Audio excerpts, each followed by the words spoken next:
Biden went to the UAW picket line and actually stood with the workers who are striking. It's a historic strike. It's the first time that the UAW has ever gone after the three major automakers at once. And as I said in headlines, it appears like Phony, absent some last-minute deal here, is announcing additional strikes happening on Friday as they continue to rightfully escalate their actions on this front. Biden did that. It was a historic moment. First time a president has ever, while they were in office, stood on a picket line, according to labor historians. But Trump decided he was going to do something with the aesthetic of speaking to auto workers, but not the union part, which is really the key element here. This is Trump yesterday at the Drake Enterprises plant in Michigan. Again, this is a non-union truck parts manufacturer. That isn't on strike. Yeah, that is not on strike. And Trump does mention the UAW at certain points, mostly just grievance that Sean Fain hasn't endorsed him, which is hilarious. But this was kind of the gist of what he had to say. Yeah. Or you've seen what happened where massive percentages of your industry went to other countries like Mexico, like China, like South Korea, like Japan. In other words, your current negotiations don't mean as much as you think. I mean, I watch you out there with the pickets, but I don't think you're picketing for the right thing. But if they endorse me, your leadership, you can tell them I said it, although I have a feeling they may be watching tonight. Because, you know, when Biden came here yesterday, they only had 11 people. I'll bet you we have 10,000 people standing outside.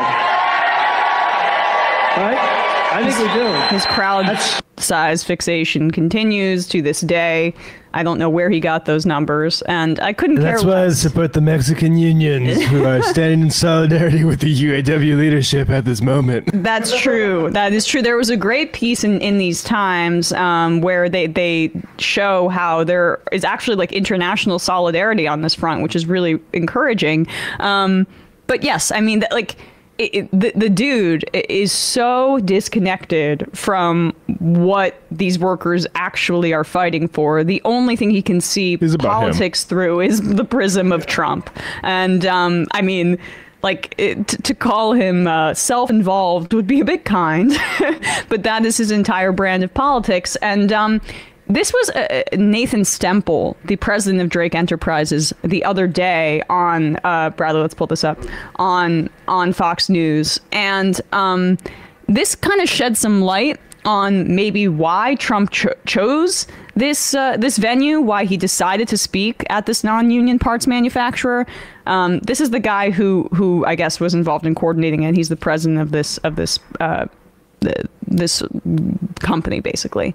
And he dances around a lot of things, and I'll decode it at the end.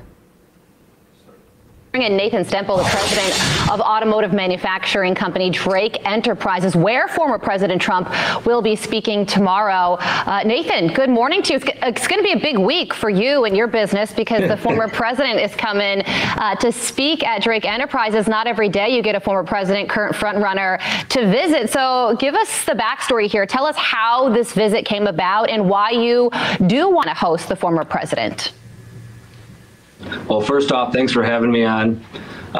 It was complete luck. Some of our colleagues that we do business with reached out to us, said that the president was looking for a location to host this event. And, you know, we were more than willing to do so. Yeah, I'm sure you are more than willing. It sounds like a great opportunity. I'm sure you are. And this is coming, the backdrop of this trip, of course, is the auto workers strike, which could drag on for a while. It's now expanded to 20 states. How does the strike impact your business? There's several part numbers that we supply. We're a tier 2, tier 3 supplier, in some cases direct tier 1. But there are parts that we supply that the demand has dropped off, and we're not able to ship. We're still producing parts to create inventories and things like that and to keep our people working. But, that's only going to last so long depending on how long these strikes go on for. Yeah, it certainly will. And that's why, when we talk about how strikes impact the economy, what you just said is a great example of that. President Biden is in a pretty tough spot because he is pushing electric vehicles while at the same time trying to support these union workers. And those two things don't really line up. If electric vehicles were going to take over today, how would that affect you? Oh, it would affect us drastically. It would put us out of business. If electric vehicles took over today, and completely across the board, we'd pretty much be out of business. We supply passenger vehicles, mostly all driveline components, as well as heavy-duty truck components. So if all the trucks and vehicles went electric, we would be scratching for something to do. Yeah, so all those people you employ would lose their jobs? You heard that there, right? And again, let me decode this for you. Actually, let Alex Press, who, if you aren't following Alex on social media, one of the best reporters covering these strikes at this point. Over at Jacobin. Yep. Alex writes in Jacobin, well, there you have it, all in a brief television clip. Trump's visit to Michigan is being coordinated by Michigan's non-union auto manufacturers, many of whom oppose the transition to EVs. So you heard that there. It would put us out of business, he said. That man. Part suppliers are particularly opposed, as an EV powertrain requires fewer parts than an internal combustion engine. Holding such a rally during a strike is the opposite of showing solidarity with union workers. The Republican Party's faux populist wing has been trying to convince the public that UAW members oppose it too, and this is a part of their reason for striking. It is not. Rather, it is a segment of auto manufacturers, i.e. the bosses, who object to EVs. The UAW doesn't oppose the transition, it merely wants it to be just, with jobs in EV plants unionized. So that is the key there. His business is getting hurt because they're unable to produce internal combustion engines at the rates that they previously had for two reasons. One, because of the strike, because there have been halts and work stoppages, obviously. And two, because their very business model is under threat by the transition to electric vehicles. So you can just see the incentives, the perverse incentives here that someone like Trump is endorsing tacitly, not so much, by going to visit this non-union shop and speak there. And when he said some of our colleagues that we do business with, what was the context of when he said that there? Some of the colleagues that we do business with, yes, informing him that Trump wanted to hold a rally. Right, so that the ones that coordinated that, this is another sentence from what Alex wrote. Chris Marchioni, political director of the International Union of Painters and Allied Trades, District Council 1M in Michigan, told me that non-union auto manufacturers and the Trump campaign are being assisted in organizing today's rally by at least one longtime local activist in the state's Right to Work movement.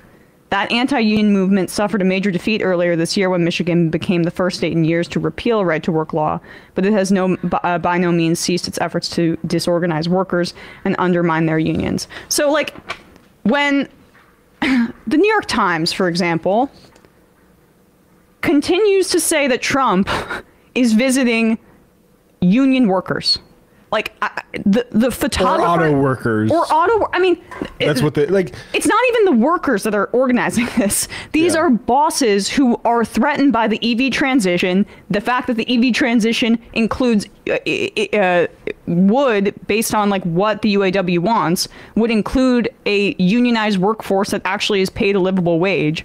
They're the ones that are organizing Trump lending his platform to basically non-union labor in this front. Yeah. That is what we're dealing with here. And so, like, I mean, I just couldn't believe that. I want to find this reporter's name here. What do we have? This Bradley, this report, or the photographer? Oh. I mean, this was after essentially days of criticism about the Times specifically and other outlets reporting that this was union members. Doug Mills at 10:17 p.m. last night tweets, Real Donald Trump greets union members at Drake Enterprises in Clifton Township, Michigan. And I think NBC News reported that there were a few union members in the audience. Yes, UAW. So that's what they're going to say. Like, it's people that were Trump true. fans. Of course, that's the case. Of course, there are members of unions that are Republicans. I mean, I don't understand it, but at the same time, it's just this complex tapestry in this country.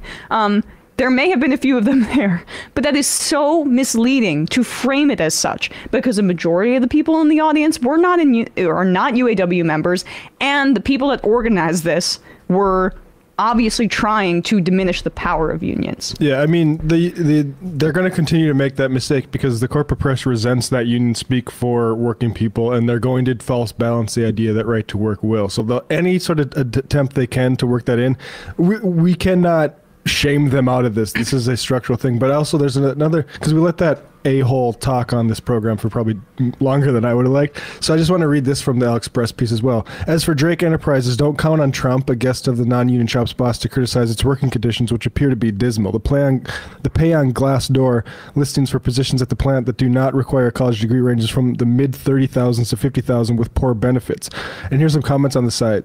One of the best places to destroy the confidence, morale, and enthusiasm of a human being. Turnover, or is it churnover? Sickening. A tantrum-driven adolescent mentality top boss. Now, what I like, I mean, that is poetry to me. A tantrum-driven adolescent mentality top boss. You know that was written by a worker who has been put through way too much by these a-holes. And yeah, they don't have a union because their workforce flips over too much. So yeah, it's disgusting, but this is part of why it's a problem that capitalists run our press, because they are going to do this, and they don't have labor reporters, but like, it's not just naivety. This is a choice that they're making to present this as balance, as if there's two sides to this issue here. But but there's a lie. Like, when they both sides in the past, that was a lie by overemphasis, or a lie by, but I this guess, is overemphasizing those union workers for Trump that go into that in this particular tweet. But yeah. Previously, they just lied. They just took the Trump campaign's word for it that he was speaking to a unionized workforce, when all the while a right to work person is organizing this, and this is done to literally break the backs of unions in this EV transition. It's one of the most egregious, like, examples of media of the corporate press being the corporate press that I've seen in a really long time, especially because they said that they learned a bunch of lessons from Trump. No. Yeah. This is indicative that Trump is good for business. Mm-hmm. Yeah.